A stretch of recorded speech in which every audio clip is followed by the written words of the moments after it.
সুপ্রিয় দর্শক, আসসালামু আলাইকুম। কাছে কিংবা দূরে যে যেখান থেকে আমার আজকের ভিডিওটি দেখছেন, আশা করছি আপনারা সবাই খুব ভালো আছেন। সবাইকে শুভেচ্ছা জানাচ্ছি নতুন একটি এপিসোডে। আজ আপনাদের সাথে শেয়ার করব তালের রসবড়া। আমরা কম বেশি সকলেই জানি তাল সাধারণত বর্ষাকালীন ফল, আর এখন তো বর্ষার সিজন, তাই বাজারে এখন প্রচুর পরিমাণে পাকা তাল পাওয়া যায়। অনেকেই অনেক ধরনের তালের পিঠা তৈরি করতে পারেন, তবে আজ আমি ভিন্ন ধরনের রেসিপিতে আপনাদের সাথে তালের রসবড়া পিঠা তৈরি করে দেখাবো। আশা করছি আপনাদের ভালোই লাগবে। তাহলে চলুন চলে যাই মূল রেসিপিতে। প্রথমে নিয়ে নিচ্ছি এখানে আমি তালের রস, আর আমি রসটা কিন্তু ভালো করে জাল করে নিয়েছিলাম। রসটা প্রথমে বের করে তারপর আমি জাল করে একটু ঘন করে নিয়েছি। এরপর আমি আবারও একটু ছাঁকনির সাহায্যে ছেঁকে নিচ্ছি। আমি জাল করার আগে কিন্তু এই তালটা ছাঁকিনি, তাই এখন জাল করার পরেই ছেঁকে নিলাম। আপনারাও চেষ্টা করবেন তালের রসটাকে জাল করে নেওয়ার জন্য, এতে করে তালের যে একটা তিতো ভাব থাকে সেটা কিন্তু কমে যায়। এরপর এর সাথে অ্যাড করে দিচ্ছি লবণ পরিমাণ মতো। এখানে আমি 1 চা চামচ পরিমাণ লবণ ব্যবহার করেছি। এরপর দিয়ে দিচ্ছি চিনি, মেজারমেন্ট কাপের 1 কাপ পরিমাণ। আপনারা চাইলে মিষ্টিটা এখানে আরও বাড়িয়ে কমিয়ে নিতে পারেন। এখানে তালেও যেহেতু মিষ্টি আছে, তাই আমি মিষ্টির পরিমাণটা একটু কমিয়ে দিয়েছি। এরপর অ্যাড করে দিচ্ছি বেকিং পাউডার।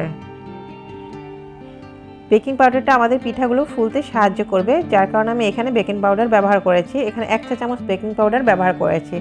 দিয়ে দিচ্ছি নারকেল কোড়া। এখানে মেজারমেন্ট কাপের 2 কাপ পরিমাণ নারকেল কোড়ানো রয়েছে। প্রপারলি একটা নারকেল আমি এখানে ব্যবহার করেছি। এরপর দিয়ে দিচ্ছি চালের গুঁড়ো। আমি মেজারমেন্ট কাপের 4 কাপ পরিমাণ চালের গুঁড়ো এখানে ব্যবহার করেছি। সেই সাথে দিয়ে দিচ্ছি ময়দা 1 কাপ পরিমাণ। এরপর আমি এগুলো ভালো করে মিক্স করে নেব। আমি এগুলো স্প্যাচুলার সাহায্যে মিক্স করে নিচ্ছি। আপনারা চাইলে এটা হাত দিয়েও ভালো করে মিক্স করে নিতে পারেন, এতে আপনাদের আরও সুবিধাটা ভালো হবে। হাত দিয়ে যে কোনো জিনিস মাখাতেই কিন্তু সুবিধে বেশি হয়। আর এখানে যদি দেখতে পারেন যে আপনার কোনো কারণে ব্যাটারটা একটু কম ঘন বা পাতলা হয়েছে, সেক্ষেত্রে আপনারা এখানে চালের গুঁড়োটা আরেকটু বাড়িয়ে দিতে পারেন, অথবা যদি খুব বেশি ঘন হয়ে যায় সেক্ষেত্রে একটু লিকুইড দুধ ব্যবহার করতে পারেন। এই পিঠাটা তৈরি করার জন্য আমাদের কিন্তু এই ব্যাটারটা ঠিকঠাক হওয়া চাই, মানে একদম ঘন হলেও চলবে না, তাহলে কিন্তু পিঠাগুলো ফুলবে না। আর একদম যদি পাতলা হয় সেক্ষেত্রে কিন্তু পিঠাটা গোল হবে না বা সেটাও ফুলবে না। তো এই যে দেখতে পাচ্ছেন আমি যতটুকু পরিমাণ নিয়েছিলাম সেটাতেই পারফেক্ট ছিল, আর কিছুর প্রয়োজন হয়নি। আর আমার এই যে ব্যাটারটা কি পরিমাণ ঘন হয়েছে সেটাও দেখতে পাচ্ছেন। এটা খুব বেশি ঘনও না, আবার একদম পাতলাও হয়নি। তো আমি এটাকে 1 ঘন্টার মতো রেখে দিয়েছিলাম, জাস্ট পিঠার যে ব্যাটারটা তৈরি করেছি সেটা সেট হওয়ার জন্য। আপনাদের হাতে যদি সময় না থাকে তাহলে এটা না রাখলেও চলবে।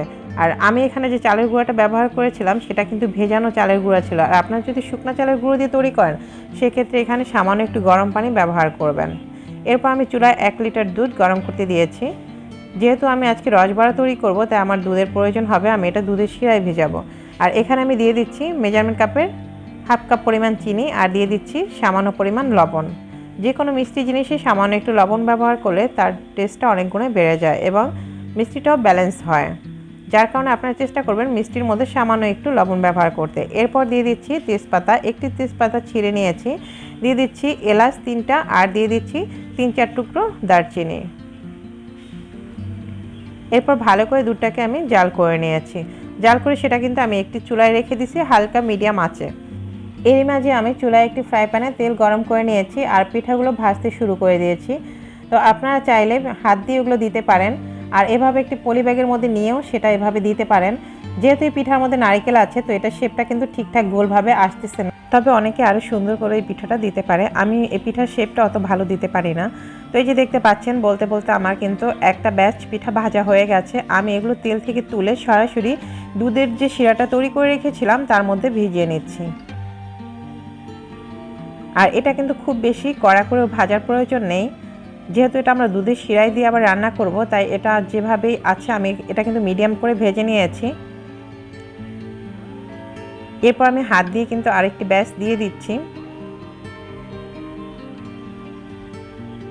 আপনাদেরকে আমি দুইভাবেই দেখিয়ে দিচ্ছি। আপনারা হয়তো বা অনেকে এর থেকে আরও সুন্দরভাবে দিতে পারেন। এই পিঠাটা দিতে আমার কাছে অনেকটা কষ্টই লাগে, তবে এটা দেওয়ার সময় অবশ্যই একটু লক্ষ্য রাখবেন হাতে যেন কোনোভাবে তেল না লেগে যায়। আমার মাকে দেখেছি এই পিঠাটা অনেক সুন্দর করে তৈরি করতে। আমার মা অনেক সুন্দর করে গোল করে শেপ দিতে পারত এই পিঠাটা। এখনও হয়তো আপনারা অনেকে এটা সুন্দর করে তৈরি করতে পারেন। আমি তবে এটা হাত দিয়ে অত সুন্দর করে শেপ দিতে পারি না, তারপর চেষ্টা করেছি, জানি না কতটুকু পেরেছি। তবে পিঠার আকৃতিটা কেমন হয়েছে সেটার উপরে কিন্তু টেস্টটা নির্ভর করে না, টেস্টটা নির্ভর করবে আপনার পিঠার যে ব্যাটারটা আপনি তৈরি করেছেন তার স্বাদের উপর নির্ভর করে, আপনি যেসব প্রণালীগুলো দিয়েছেন তার উপর নির্ভর করে আপনার এই পিঠার টেস্টটা কিন্তু নির্ভর করবে। তো এই ব্যাচটাও কিন্তু আমার ভাজা হয়ে গেছে, এটাও কিন্তু আমি সরাসরি দুধের শিরার মধ্যেই ভিজিয়ে দিচ্ছি। সবগুলো পিঠা আমি একইভাবে ভেজে নিব।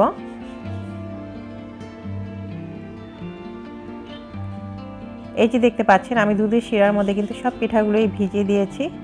এরপর আমি শিরাটাকে একটু ফুটিয়ে নেব, এটা তো আগে থেকেই গরম করা ছিল। এরপর আমি পিঠাগুলো দেওয়ার পরে একটু ফুটিয়ে নেব, জাস্ট 1 থেকে 2 মিনিটের মতো। একটা বলক চলে আসলে আমি এটাকে ঢাকনা দিয়ে ঢেকে রেখে দেব 1 ঘন্টার জন্য। আর 1 ঘন্টা পর দেখতে পাবেন এই সমস্ত দুধগুলো কিন্তু একদম শিরাটা পিঠায় টেনে নিয়ে যাবে। এই যে দুধের মধ্যে বলক চলে আসছে, আমি এরপর একটি ঢাকনা দিয়ে ঢেকে এটাকে রেখে দেব 1 ঘন্টার জন্য। আর চুলার জালটা কিন্তু বন্ধ করে দিব। আমি চুলার জালটা বন্ধ করে দিয়েছি, এভাবে আমি রেখে দেব 1 ঘন্টার জন্য। ফিরে আসছি 1 ঘন্টা পর। পিঠার ভিতরে কিন্তু একদম দুধের শিরাগুলো ঢুকে গেছে আর পিঠাগুলো কিন্তু অনেক ফুলে গেছে। আর এটা দেখতে অনেক সুন্দর লাগছে আর খেতেও কিন্তু অনেক মজার। আর এই পিঠাটা কিন্তু একদম সফট হয়ে গেছে এখন। আর এই যে দুধের শিরাটা কতটা ঘন হয়ে গেছে সেটা তো দেখেই বুঝতে পারছেন। এখন যেহেতু তালের সিজন, তো আপনি চাইলে বাসায় কিন্তু এই রেসিপিটা একবার হলেও ট্রাই করে দেখতে পারেন। আশা করছি আপনাদের অনেক পছন্দ হবে।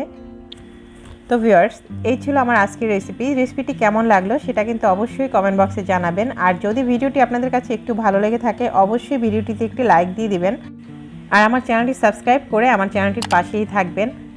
পাশে থাকা নোটিফিকেশন বেল আইকনটি অবশ্যই অন করে দেবেন, এতে করে সর্বপ্রথম আমার ভিডিওটি আপনার কাছে পৌঁছে যাবে। আজ তাহলে এ পর্যন্তই, দেখা হবে নেক্সট কোনো ভিডিওতে। ততক্ষণ ভালো থাকবেন, সুস্থ থাকবেন। আল্লাহ হাফিজ।